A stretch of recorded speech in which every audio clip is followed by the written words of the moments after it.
bird food. You get it from your local supermarket and then fill up the bird feeder that was hanged on your garage door. But we're not talking about that kind of bird food. We're talking about wild bird food. And we're going to see what different types of birds eat different types of foods in the wild.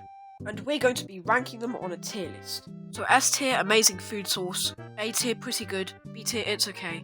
C tier, will fill you up for a day. D tier, what's even the point of eating that? So let's start off with tree buds.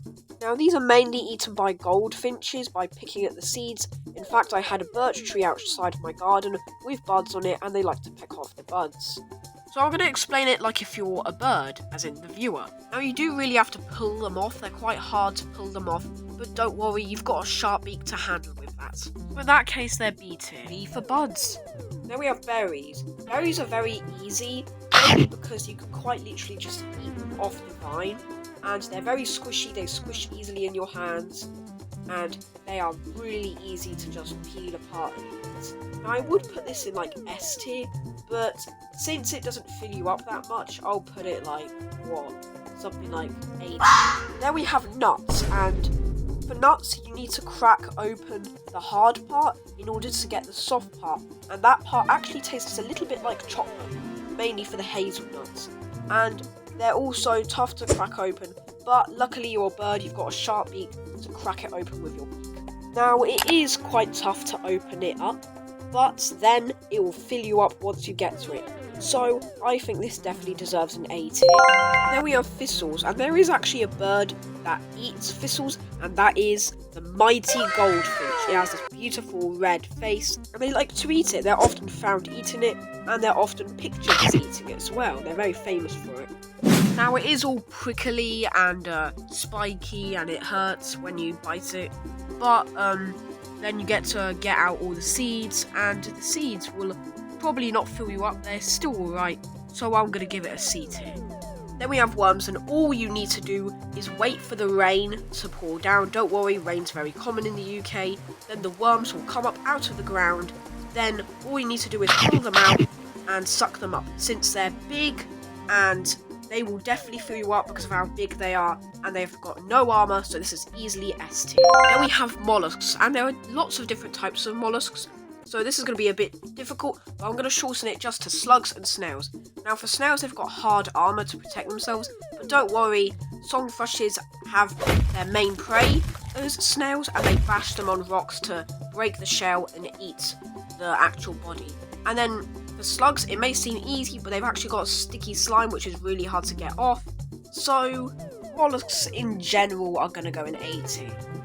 Then we have beetles, and these ones are actually tough in a way, since again, like the snail, they have armour all over them. Some of them are really fast, and some of them are really big and are hard to digest because of how large they are. It depends. Some beetles, you literally have to jump on them just because of how large they are, and some you can literally just eat straight away like a crunchy snack. F tier is for the worst of the worst. Overall, I think they're C tier. Then we have butterflies, moths, and their caterpillars. Butterflies, all you need to do is look in the air, and you've got to be fast to catch a butterfly. Luckily, you've got wings and claws to catch them while you're flying in the air. With moths, it's confusing. You need to be a specifically nocturnal bird, like a nightjar, for example. They eat moths and other nocturnal insects. And then for caterpillars, most of them are pretty easy to digest.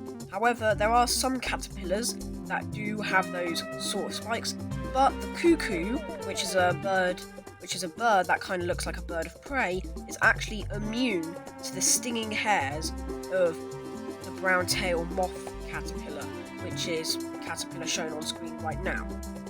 So for butterflies and moths, it will be B tier, and for caterpillars, it will be A tier. Then we have grass snakes, and for now, imagine yourself as a grey heron. So, the grass snakes, they're pretty hard because of how fast they are. You need to catch them, but luckily you've got this really long neck that can allow you to snap them really quickly. So saying that, they're C tier. Then we have mice, and there are lots of different types of mice, like dormice for example.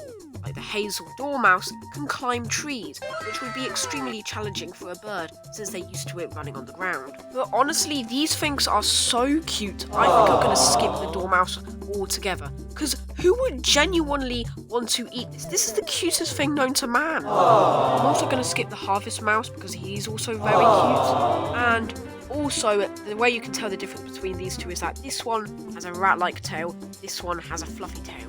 I mean, I could be here for hours talking about different types of mice, but in general, I think mice are pretty fast, pretty energetic.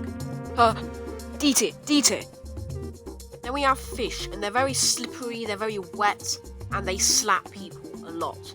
So, and you're not an osprey, and the only two that would be S tier are ospreys and white-tailed eagles, but every other bird it would be like D tier.